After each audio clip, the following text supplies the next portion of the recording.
Hey, everybody, it's Tommy Canale, and welcome back to Before the Lights podcast, the show that tells you how they made their mark. Today, a professional golfer who is a PGA Tour veteran. He's the director of the golf instruction at High Performance Golf Institute and recently competed in the U.S. Senior Open. Welcome back for not the first time, not the second time, but the third time, my friend, Craig Barlow. Craig, welcome back to the show. Yeah, thanks, Tommy. Third time's the charm. It always is. This is going to be something different. Listeners, if you want the first or the second and both interviews I've done with Craig, go to the show notes. I'm going to put links for both of them right there where you can listen to them. But for this show, a little over a year ago, you turned 50, which in the golf world, what some people may understand, is a big monument for a certain reason. Why is that? So when you turn 50, you're eligible to play on the Champions Tour or senior golf, as it used to be called. You are now young. So a 50-year-old is now the rookie. They're now the young gun. I recently, obviously, played in my first senior tour event, which was the Senior U.S. Open. Have a funny story for you in a minute, but we'll get there when the time is right, though. All right, let me go here. You hadn't competed on the tour in a while. So when did you start thinking about maybe competing again on the Champions Tour? I don't really want to compete full time. Okay. I knew I wanted to play in some senior opens. So the highlights of my career were the major championships that I played in. I played in 6 U.S. Opens, 1 British Open, and 1 PGA. So I knew that I wanted to play. That doesn't necessarily mean that I was going to play because they're not easy to qualify for. So I hadn't played in a tournament in 5 years. I signed up for the Senior Open qualifying in Portland, Oregon, and I hadn't played in a tournament. So I said, I got to go get my feet wet. So I went and played in a mini tour event. It's called the Asher Tour. It used to be called the Golden State Tour. I went to Borrego Springs, California. I shot 67, 72 and missed the cut. I missed the cut by 1, but regardless, I missed the cut. But I accomplished what I wanted to accomplish. I kind of wanted to feel out where my game stood. I was pleased with the way that I felt. I was pleased with the way that I hit the ball, and I putted like crap. So I knew from that moment to my qualifier, I needed to put my energy into my putting. So ironically, I consider myself a very good putter, but I am not above the law. So if something's off, you're going to get exposed. Mm-hmm. So a day or two goes by and I come back home, and Jeff Gallagher, the other instructor here, I just asked him if he would take a minute and look at my putting. I said, hey, I putted terrible in this tournament. Will you just take a quick look? He watched me hit 3 putts and he goes, well, I see why you're putting bad. Your ball position's too far back, your shoulders are open, and you're aiming right. And I go, so I laugh, and I go, well, all right. Well, that at least now I know that I'm not supposed to be putting good. So I had 3 weeks from that moment to the qualifier to work on it. And it took me literally about 2 days to feel comfortable, but it did take me a couple days to get there. And I don't really practice anymore. But in between lessons, I'd go, 10 or 15 minutes and go kind of work on my setup a little bit. I still enjoy and try to play golf at least once a week. I haven't practiced since 2016. So practice is out of the window. It's not going to happen. However, I try to play. So for me, as long as I'm playing golf once or twice a week, I feel like I can still stay pretty competitive. But I got exposed, so I did have to put a little bit of practice into my putting. Went up to Portland, Oregon, shot 65, won the qualifier, putted great, and it just carried. The weird thing about the qualifier is it was 6 weeks before the tournament, so I didn't like that. I was like, I won the qualifier by 4, I shot 65, and in normal situation is like the next week is then the tournament. Right. I had 6 weeks to wait. So I'm like, like a lot, you can fall back into a funk in 6 weeks. Mm-hmm. So I tried to stay sharp just by playing, and I was playing once or twice a week, but I was just very aware that as soon as my putting got a little bit of funky again, I go, okay, come on, let's get a little bit closed with my shoulders. Let's get the face feeling like it's aiming a little more left. And then I would start to see the rewards for it again. Is there a reason why you went to Portland? Yes. There wasn't any qualifiers in Nevada. Okay. All of them in California, except for one, were full. Arizona had a couple open. Portland, Oregon, I have a college teammate that lives there. So, and he's a good player as well. And I called him and I said, "Are you going to play in the qualifier?" He said, "Yes." I said, "Do you mind if I come stay with you?"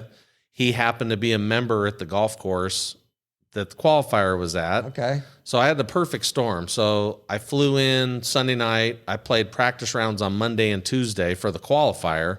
I would normally never play 2 practice rounds for a qualifier. So I would normally play 1. So I got a pretty good feel for the golf course before the qualifier even happened. And I'm obviously glad that I went. And no offense to Oregon, but there's better players in California and Arizona. Portland is like a seasonal, the winters doesn't snow, but it's cold and rainy and 65 is 65. I understand. And there was some good players there, obviously, but I was the only ex-tour pro there. So if you look at throughout the country, you're going to see a bunch of sprinkled in ex-tour pros. So that doesn't mean I was going to qualify, but I obviously like my chances. U.S. Senior Open in Wisconsin, Stevens Point at Sentry World. Were you excited to get to the course? I was, and actually I talked to you before I went. When I had qualified, I'd never heard of Sentry World. Wisconsin's got great golf. So, I kind of knew what kind of golf to expect. I know the kind of grass. I know the weather. They can grow some rough. So I was expecting some rough, and I wasn't disappointed. I wasn't super excited at first because I'm like, it's not a course that is famous throughout the country. It's not Pebble Beach. It's not Wingfoot. It's not courses that you kind of traditionally hear U.S. Opens on.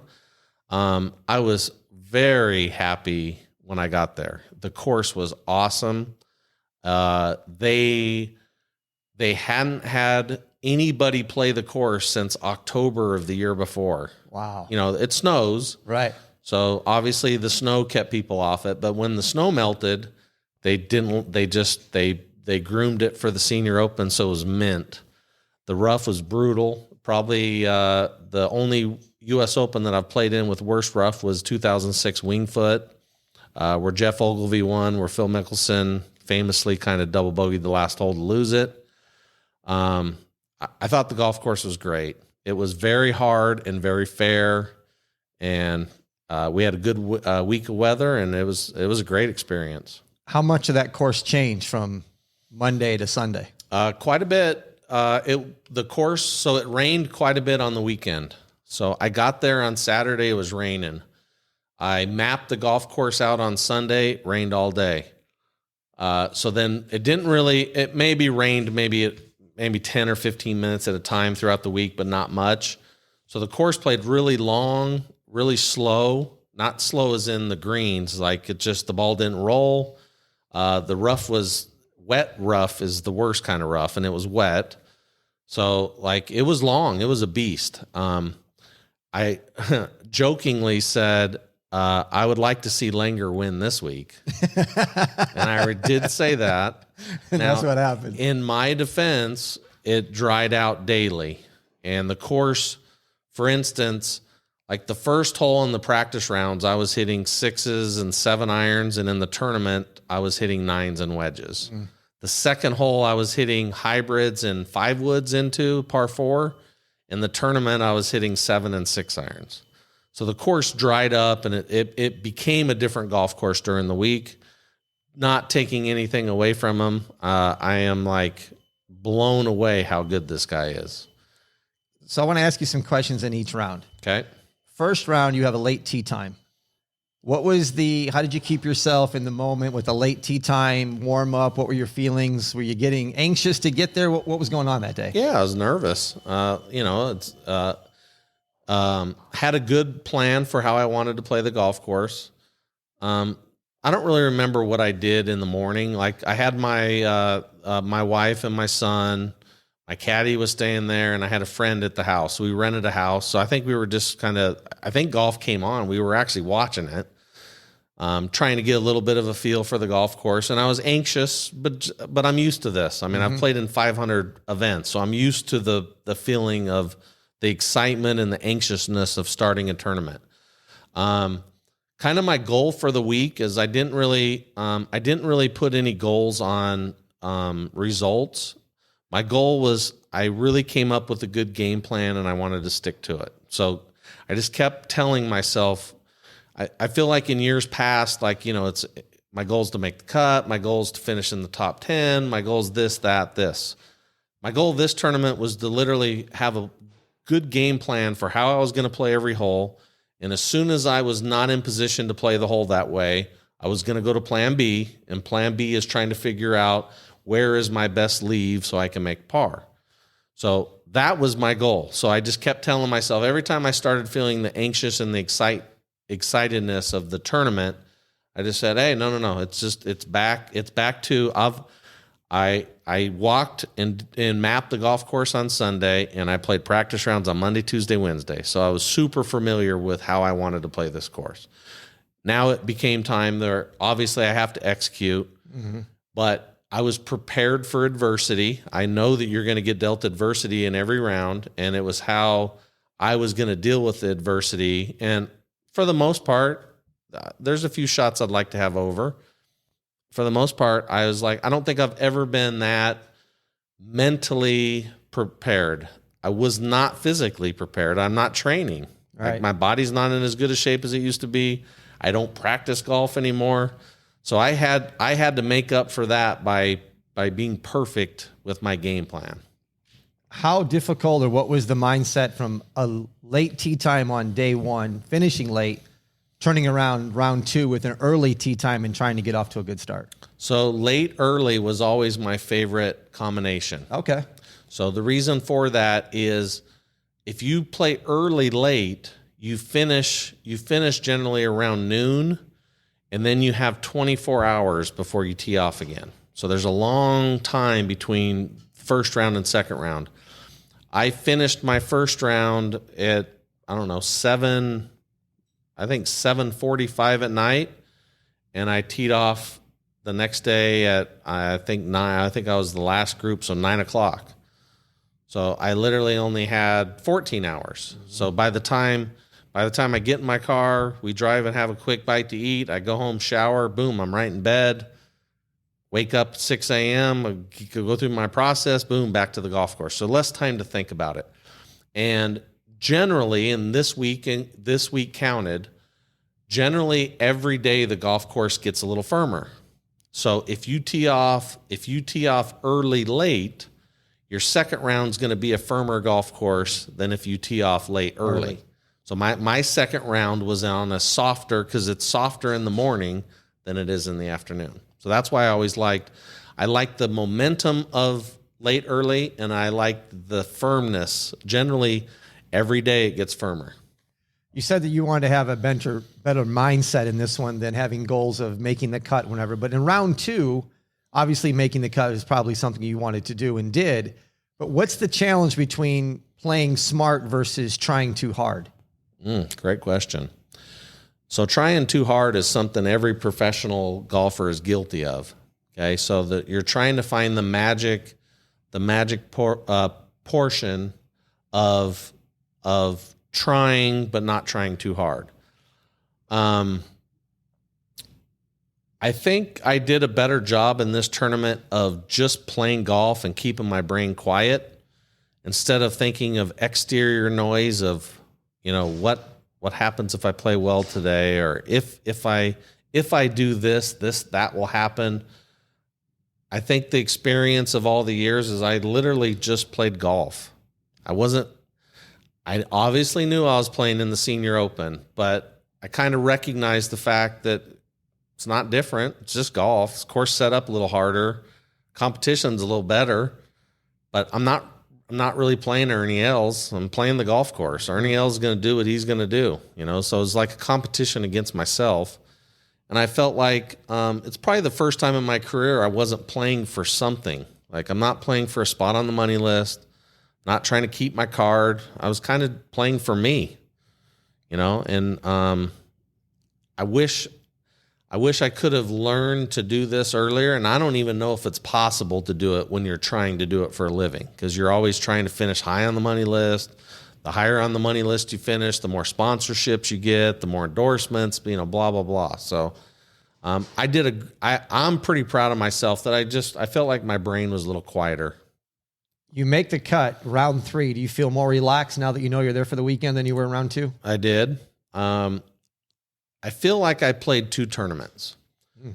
The first 30 holes of the tournament, I was playing great golf, and I was making silly mistakes. So I would play a good 5 or 6 hole stretch, 1 under par, and then I would bogey a couple holes or make a double bogey. And it was a little bit of experience, lack of, meaning I was dealing with nerves, I was dealing with adrenaline, a little bit of tournament rust, having the war within myself of just trying to, kind of get my feet wet and get used to it. I was 5 over par the second round through 12 holes, and I made a 12-footer for bogey on 12. And I wasn't playing bad, but everything that could have went wrong was going wrong. And I told my caddy, I said, I just need to see something positive. And I made a 12-footer and for bogey. And it was kind of like, okay, at least I finally see a putt go in the hole. Mm-hmm. And I birdied the next hole, made a nice solid par on 14. I birdied the next hole. From the 12th hole on Friday on, it felt like a different tournament to me. The 12th hole before felt kind of like a fight. It was more of a fight within myself of trying to figure out my flow for the tournament sense again. So from the 12th hole on Friday, I played the last 42 holes of the tournament 5 under par. I'm very proud of that. Very. 7 under par 1. So I don't know from that moment forward, how that relates to the leaders, but I know it's close with them. Got to be close. That brings up something I was going to ask you, because on round 3, you birdied 2 of the last 3 holes. My question was, did you find something there? Because on Sunday you came out like something clicked on Saturday and you just took off on Sunday. I just kept getting cleaner. I didn't find anything. I call it, I was in the tournament flow. By the end of the 3rd round, I was used to my nerves. I was used to the golf course. I was used to the speed of the greens. I was used to my new adrenaline, like how I was dealing with because adrenaline's real. I brought my TrackMan with me for the practice rounds, and I wanted to get all my numbers. My numbers on Monday, Tuesday, and Wednesday were irrelevant compared to in the tournament, because I wasn't nervous on Monday, Tuesday, Wednesday. I was hitting the ball 7 yards farther with every club and wasn't trying to hit it farther. So it took me a little bit to start understanding, hey, I'm jacked up right now. So no, I didn't. I won't say that I found anything. I just think I started getting more comfortable with how I was feeling. And I was 54 holes into experience now. Again, I had to get my feet wet. On Sunday, you come out hot. You shoot 31 on the front. And knowing you, I'm like, okay, when I saw birdie, I'm like, here we go. He's going to shoot 65. Because I know when you get going and the putter starts going, I'm like, look out, Craig could go low. And then you get it to 5 under. How did you get a bunch of adrenaline? How did you handle on that going? I'm playing really well today. I felt great. I felt great on Sunday. I was tied for 38th place going into Sunday. I knew I wasn't going to win. I really only had one thing to play for. I told my caddy and my friend on the ride to the golf course, I said, top 15 in ties gets us into next year. I said, I hate putting a score on anything, but it's really the only thing I'm playing for besides a paycheck. Obviously, the better I do on Sunday, the more money I'm going to make. So we came to the conclusion that if I shot 68 on Sunday, that should be good enough. So I birdied the first hole, and we walk off the tee, and I'm like, okay, I'm not saying anything, but I'm thinking, great start. And then I birdied the third hole. I chipped in for birdie on the 7th hole. I made a bomb for birdie on 9. And when I made the bomb for birdie on 9 to go to 4 under, and I walked off the 9th green, I told my caddy, I said, I think today's going to be good. Let's see where it can take us. And then I birdied 11 to get to 5. Made nice pars on 12 and 13. And 14 was a hole that kind of gave me fits all week. It was a par 5 that I played 2 over par, and I ended up bogeying it on Sunday. My game plan for the week is I felt like I needed to play to my strengths. And I feel like my strengths right now in my game is my driving. My driving and my putting. I feel like I drive it very straight and a decent distance or very accurate for the distance that I hit it. So the 14th hole is a par 5 with water all down the right and thick rough down the left. And if you hit it in the rough in the left, it makes it almost hard to get there in 3. So it was a hole that all week long I was trying to aim down the left side of the fairway because there was water right, and I was just trying to hit these little bleed cuts into the fairway. And on Sunday, I hit a great drive, but it was a mini block cut. Landed in the right center of the fairway, but it had just enough of the trickle, and it literally trickled into the water. Eric Dutt, the GM here, we talk all the time about course management and how you should play par 5s. He hates bogeying par 5s. But on 14T, Sunday in the U.S. Open, I'm 5 under par, and I'm feeling it. I want 6. Mm-hmm. I don't want to hit 5 wood off that tee. And I don't want to hit a hybrid layup and a wedge. I want to hit my driver like I've been hitting it all day, and I want to push it up there to the green. I want 6. So hindsight's 2020. Looking back on it, obviously, I know I can make par if I play it more conservatively, but you don't get to 5 under par in a U.S. Open by playing conservative. No, this is great. So this is the challenges that you're presented. If I could do it over again, I'd hit driver. Like it didn't cost me. At the end, I still got I shot 67, and I still got my exemption into next year. If I would have finished one shot out of that, man, I might be kicking my butt on that. But it's like Phil Mickelson. Phil Mickelson's a great example of this. Phil Mickelson's won 40-something tour events. Now, he's lost probably 15 tour events because of how aggressive he is.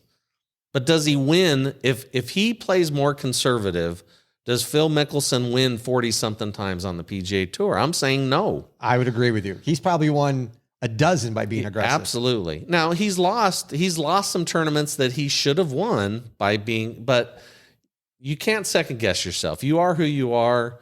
I told myself at the beginning of the week, and I told my caddy, I said, I have to play to my assets, and my asset is driving the golf ball right now. And like you said, you finished tied for 14th, you exempt for next year. And another former guest of the show, Brett Quigley, who you connected me with, he finishes tied for 4th. He did. I know. I was so stoked for him, and I played a practice round with him. He's such a great player, a good friend of mine. I was very happy for him, and he was just as stoked for me.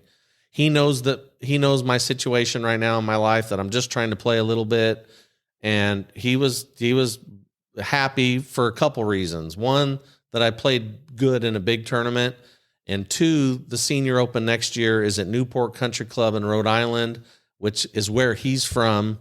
And it's one of my favorite courses. So we've been talking about the Senior Open at Newport Country Club since they put it on the map, like 4 or 5 years ago. And now it's coming to reality that we're both going to be in it. So that's super exciting. For this Open, I was looking at your scorecard. One thing that jumped out to me is you had great success on the par 3s. And normally in a U.S. Open, par 3s can make or break you. And it seemed like did you just go center of the green and take all trouble out of play? Well, yeah, I won't say that I was just trying to put it in the center of the green, but let's put it this way. When I say that I mapped the golf course on Sunday, I can honestly say that nobody had a better game plan on how to play each pin position on every hole. I am not playing full time like most of these guys, so they don't have the courtesy of showing up to a course early. And I literally spent 8 hours on the golf course, putting imaginary pins in certain parts of the greens and taking notes of which pins I can go at, which pins I can't go at, the pins that I can go at, where is my leave, the pins that I can't go at, where do I miss it. So it's just like, I think I've never been as prepared for pin positions as I was in this tournament. I knew when I could be aggressive and when I couldn't. I would like to think that 20 plus years of playing professionally, I'm now smart enough to know that I'm not attacking with a 6-iron, but the USGA is famous for trying to trick you and like give you a sucker pin, but move you up 3 tees. And we're only 138 yards, but the pin is like a sucker pin. So at times, like the third hole, for instance, the play when they put the pin over the bunker on the left, the play is to go at it, but you have to miss it short, not long. So if I had 138 yards to the pin and 133 yards to cover the bunker, I'm trying to hit this 133 yards. And if it carries 1 yard farther than I'm trying to hit it, I'm perfect. If I hit it 133 yards or 132 yards, I'm in the bunker, but that's the exact leave I want to that pin. Mm-hmm. Where I put in my book to that pin, if I hit it to the middle of the green and I have a 30-footer, that's not an easy putt. I felt like the bunker shot was easier than the putt.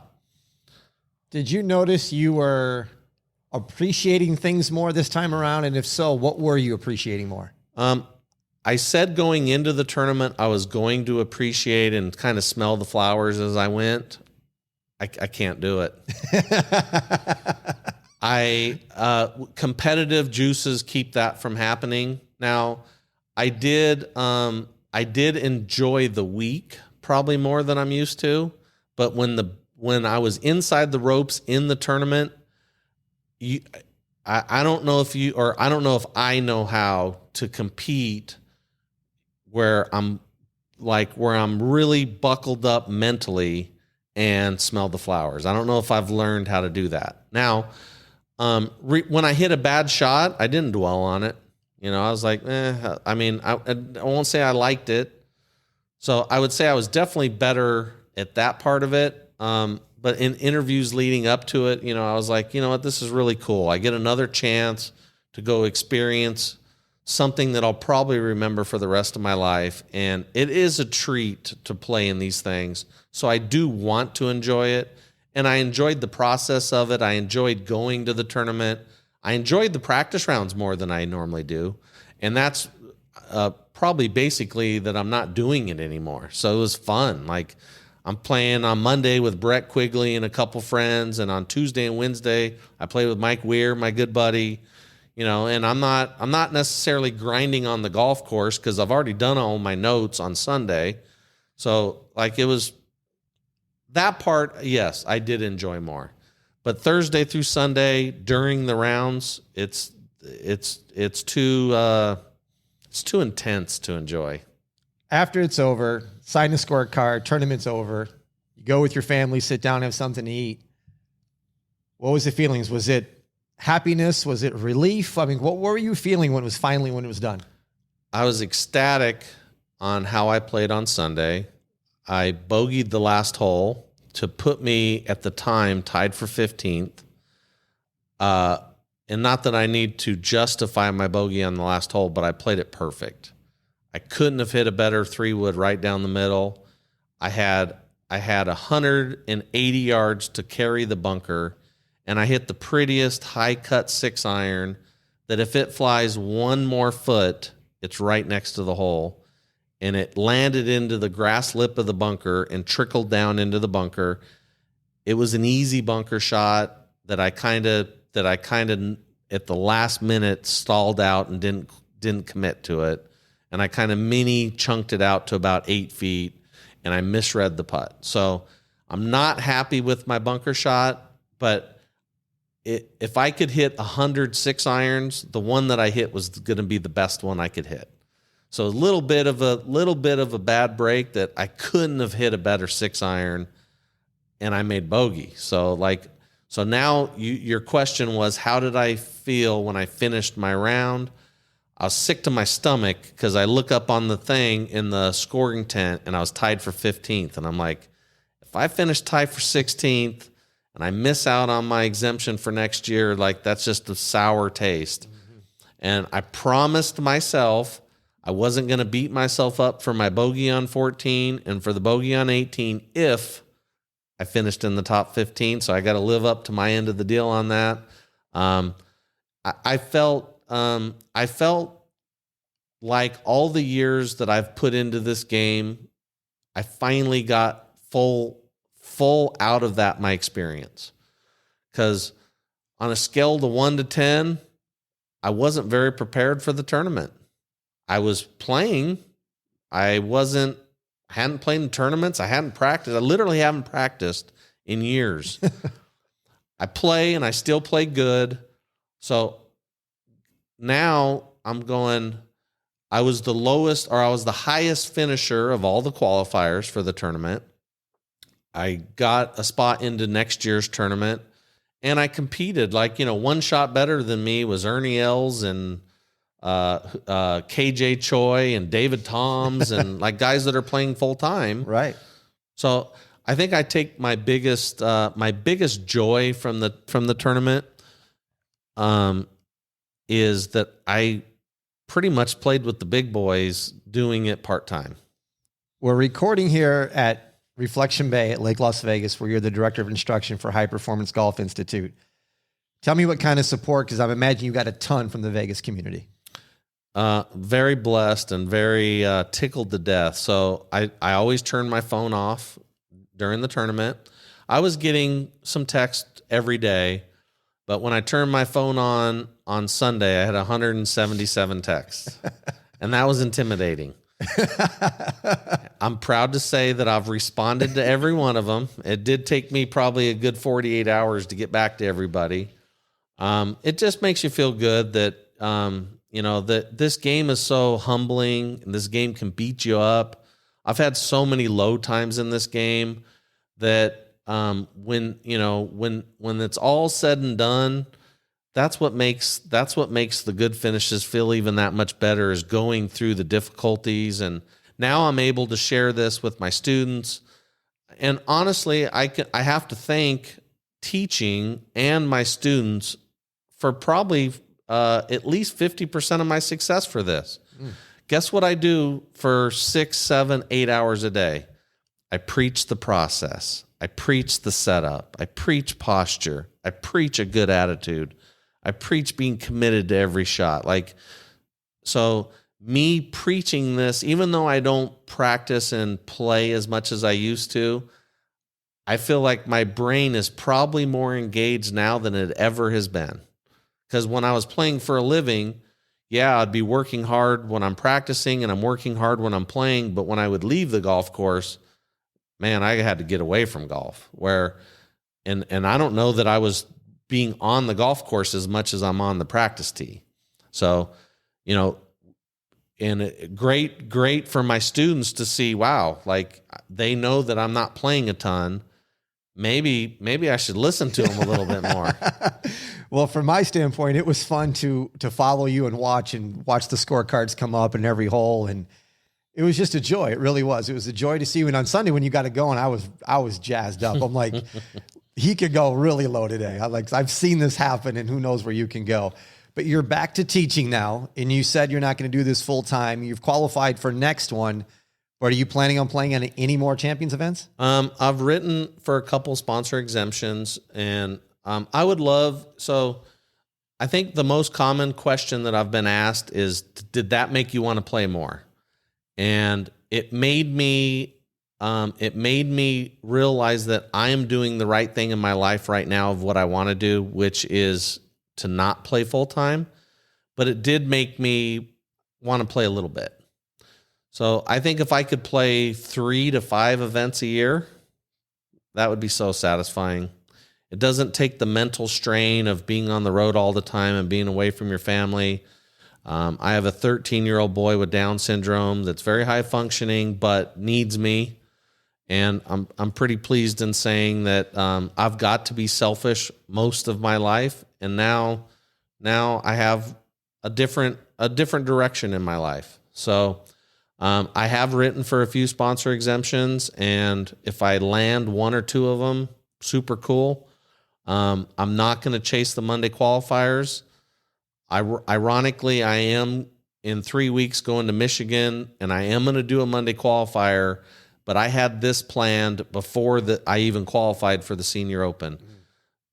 We used to play an event in Flint, Michigan at Warwick Hills, and the family that I stayed with are like family to me. It's not family. The friends that I stayed with are like family.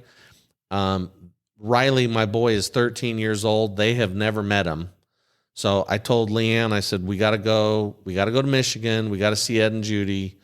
And I want to bring Riley, and let's kill two birds with one stone. Let's go during the event, and I'll try to Monday qualify for it. So since my finish, I called the tournament director.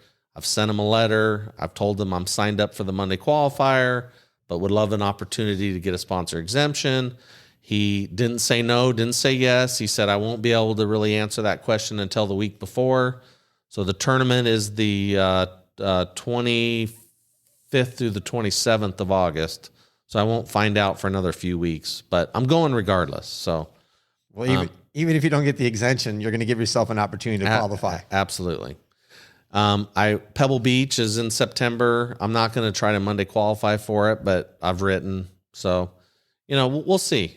It would shock me if I got multiple sponsor exemptions, but it would shock me if I didn't get one either. So, I think with the history of me playing on tour, and maybe intriguing that I've only played in one event and it's been a top 15, I think I've had success on tour at both Pebble and at Warwick Hills. So I have that going for me. Haven't really thought about next year, obviously leading into the Senior Open next year. I'll probably write for a few, maybe, March, April, May in that area, because the tournament's end of June. So we'll see. It's a good spot to be in. It's a great spot to be in. Wish you nothing but success. And if you decide to play one event or no events or 5 events a year, whatever you do, I wish you success. One thing I do know is going to happen is you're going to turn out great kids, because everybody that goes underneath your tutelage ends up being a pretty good player. That's for sure. Thanks. Well, I'm confident in what I do, but I like the saying that the player makes the coach. So my job is to point them in the right direction. Their job is to work hard at it and buy into it. And we're seeing good results. Well, Craig, thanks for coming on the show for the 3rd time and talking with me again. Awesome, Tommy. Thanks. You are welcome. Folks, make sure you do me a favor. Take 30 seconds, rate and review the show. Give me 5 stars. Nice comments are always appreciated. That's going to do it for this episode of Before the Lights. I'm Tommy Canale. And until next time, everybody, I salute a chin chin.